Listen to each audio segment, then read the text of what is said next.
Hey everyone, welcome back to the channel.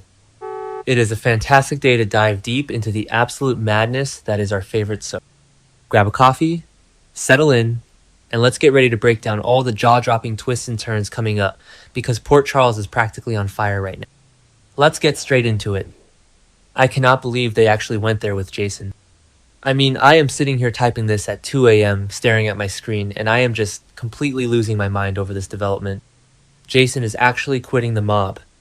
He is walking away from Sonny Corinthos. Let me repeat that because it feels completely unreal to even type out after all these years. Jason is leaving the organization. React first, explain later, right? But seriously, my jaw is on the floor. I have been watching this show since 2015, and this is quite literally the biggest foundational shift they have ever done with this character. Remember when they tried to tease Jason leaving the life before? Yeah, well, it never stuck. He always went back to being Sonny's ultimate enforcer. But this time it feels incredibly permanent, and I am so here for it. Jason stands by the announcement he just made to Sonny. He looks Sonny right in the eye and explains exactly why he is. Jason does not want to work for Sonny anymore. He is explaining why leaving the mob is what is absolutely best for him. And honestly, it is about damn time Jason put his kid first instead of the Corinthos cartel. Because let us look at the reality of the situation. Since Sam McCall is deceased, Jason is feeling the absolute crushing weight of being Danny's only remaining parent. He feels entirely obligated to step up and be the father Danny desperately. I mean, think about the psychology here. Jason has lost so much time. He was locked up in that WSB black site in Jakarta. He was tortured, he was starved, he was completely isolated from the world. He comes back to Port Charles and his boy is completely spiraling out of control. Danny was breaking into the WSB field office. Danny was begging Sonny to let him join the mob to take out the WSB, and Danny is carrying the massive guilt of knowing Rocco shot Ross Cullum, and Jason took the fall for it. Jason realizes that if he stays on this violent mob path, he is going to end up in prison if he is lucky, or he is going to end up just as dead as Sam. And then what happens to Danny? He would have absolutely no one left. So Jason is doubling down on his mob exit. He is trying to help Sonny understand, but let us be real, Sonny is never going to understand. Sonny only sees things from his own selfish perspective. Sonny thinks loyalty to the organization is the ultimate priority and that Jason owes him his life. I am so proud of Jason for setting this boundary, but I am dreading the fallout. Sonny is going to view this as the ultimate betrayal. I mean, Sonny is already dealing with Jen Sidwell. He is dealing with ADA Justine Turner pushing back on his illegal requests, and now his right-hand man is walking away. Sonny is going to push back so hard. He is going to try to manipulate Jason, he is going to try to guilt trip him, but Jason has to stand firm. I know some people are loving the idea of Jason being independent, but personally I am terrified of what Sonny will do when he feels cornered. Sonny might even turn to Rick Lansing to fill the void, and we all know how Jason feels about Rick. Jason hates that Sonny trusts Rick, but Jason has to let it go. He has to walk away and focus entirely on Danny. It is the only way to break the cycle of violence in that. Wait, I am getting ahead of myself. Okay, back to the point. Can we talk about Dante Falconeri for a second? Because I am screaming at my television right now. Dante is in the park and he actually comes clean to Elizabeth Baldwin about using the power of his office for personal gain. Yes, you heard that right. Dante, the ultimate Boy Scout, the cop who always plays by the rules, is admitting that he destroyed evidence. He tells Liz that he destroyed evidence for Rocco Falconeri's sake. Because Rocco shot Ross Cullum to save Jason. I mean, I am just blown away by the hypocrisy, but also the raw emotion. I have been saying for years that Dante needs to get off his high horse and realize that the real world is not black and white. And now he is finally living in the gray area. But wait, why is he telling Elizabeth of all people? I mean, I kinda love it because Liz is the ultimate confidant, but it is also so dangerous. Liz is the moral compass of Port Charles, but she has also done some incredibly shady things to protect her own kid. Remember when she kept secrets to protect Cameron and Jake? Yeah, exactly. So Liz is not going to judge him. She and Dante have been growing so close lately, especially with all that softball league bonding. Liz is going to understand exactly why a parent would cross every single line to protect their child. But Dante confessing this is a massive liability. If this gets out, Dante loses his badge, he goes to prison, and Rocco's life is ruined anyway. I am terrified for them. Am I the only one who thinks Dante is going to end up paying a massive price for this? Rick Lansing is already insanely jealous of Dante and Liz growing close. If Rick finds out about this destroyed evidence, he will absolutely use it to destroy Dante's career and his life. And speaking of massive liabilities, let us pivot to Jocelyn Jacks and Jack Brennan. I am sorry, but Jocelyn is acting like she runs the entire WSB, and it is both hilarious and incredibly frustrating. Jocelyn actually warns Brennan that he is making himself vulnerable to a huge liability. So Brennan made sure Valentine Cassidy's assets were unfrozen so Valentine could get that black box back from Windermere. But Jocelyn does not know the whole truth yet. If Jocelyn eventually finds out that helping Nina Reeves and Willow Kane was Brennan's actual motive, she is going to absolutely lose her mind. Jocelyn hates Nina with a burning passion.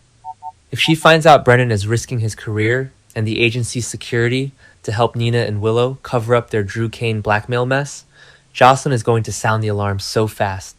She is going to burn his entire operation to the ground. And Brennan is playing such a dangerous game here. I mean, he is a mastermind, right? But he is letting his feelings for Nina cloud his brilliant judgment. He faked a locked-in stroke, he manipulated the WSB, and now he is unfreezing Valentine's assets just to get leverage on Drew Kane for Nina. It is insane. Valentine actually cautions Nina about this in Monday's episode. Valentine warns Nina that it is a massive mistake to trust Brennan at all. And Valentine knows a thing or two about being a manipulative spy. Nina is playing with fire.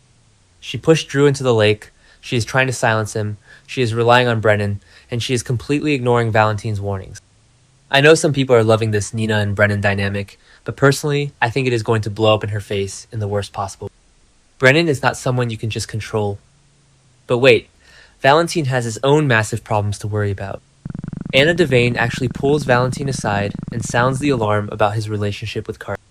I mean, why is Anna even getting involved? Anna is literally hallucinating Peter August right now.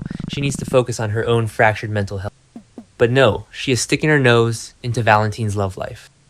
Anna argues that Valentine is risking Sonny Corinthos' absolute wrath by dating Carly. And she is not wrong. Sonny is going to go ballistic. Anna points out that Valentine just got his freedom back from the WSB. He just escaped the threat of Steinmauer after exposing Carly. And now he is throwing it all away because Sonny will stop at nothing to keep him away from Carly. I mean, why would Valentine risk going back to prison or ending up in a shallow grave just for a romance? I mean, Sonny is already having Brick dig up dirt on Valentine. Sonny is incredibly possessive of Carly, even though they have been divorced forever, and he has his own secret romance with Justine. Sonny is a total hypocrite. And Valentine is just casually living in Carly's house, kissing her in public, acting like he is completely untouchable. I am dreading the moment Sonny actually unleashes his full power against Valentine. It is going to be an absolute bloodbath. And Carly is just going to dig her heels in deeper because she hates being told what to do. If Sonny pushes, Carly will pull Valentine closer just to spite him.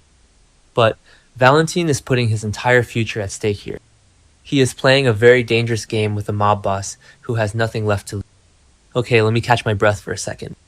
We also need to talk about Brooke Lynn Quartermaine because she is in full panic mode. Brooke Lynn gets some news that leaves her completely uneasy. She is wondering why she did not hear about this before. It looks like it could leave Brooke Lynn with last-minute adoption concerns about Phoebe. I mean, Brooke Lynn and Secrets, name a more iconic duo. She is already hiding the massive fact that she framed Willow for Jordan Ashford's crash to protect her own hit-and-run secret. Now she is dealing with adoption drama. We all know that Ethan Lovett faked that DNA test. Ethan broke into the PCPD to steal cold case evidence just to pretend he is Phoebe's biological father from a one-night stand with Delilah Wilson. If this news Brooke Lynn is getting is related to Ethan's scam, her entire world is going to shatter. Chase is already furious about the Willow frame-up. If Chase finds out the baby they are trying to adopt is part of a massive criminal cover-up by Ethan, Chase might actually leave her. Brooke Lynn is building her entire life on a foundation of lies, and it is all about to come crashing. I mean, I love Brooke Lynn, but she literally never learns her lesson. She faked a pregnancy with Bailey Louise, she stole songs, and now she is framing people and adopting a baby under false pretense. It is too much. And finally, there is Trina Robinson. Trina tells Kai Taylor that if he does not like it, that is his problem. Yes, Trina. Stand your ground. Trina has been through so much trauma with Curtis and Portia, and now she is finally focusing on herself and her music showcase with Gio Palmieri. But who is she talking about here? Is this about Drew Kane and his miraculous recovery from the lake? Kai was already suspicious about Drew not going to the cop. Or is this about Quinn? Because Quinn is absolutely terrifying. He popped back up to make amends, but he has been watching Trina with this incredibly creepy, unhinged look in his eyes. I am completely convinced that Quinn is the stalker who has been targeting Trina. If Kai is trying to defend Quinn or tell Trina to give him a chance, Trina is absolutely right to shut that down. If he does not like it, that is his problem. Trina needs to put up massive walls and protect herself, because the danger in Port Charles is escalating every single day. I just hope Gio is there to protect her when things inevitably go wrong. Trina deserves so much better than being stalked by some creepy former friend of Kai's.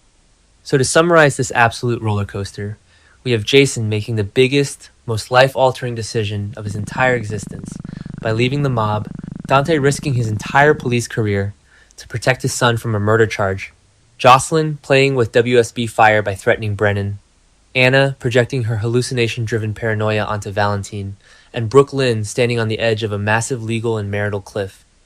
I am exhausted just thinking about it, but I cannot wait to watch every single second of it play out on our screen. The writers are really bringing the heat for this August sweeps period, and I am entirely invested in where these storylines are going to end up. Will Jason actually survive walking away from Sunny, or is a mob war inevitable? Drop your wildest theories in the comments below, smash that subscribe button, and let's keep the conversation going.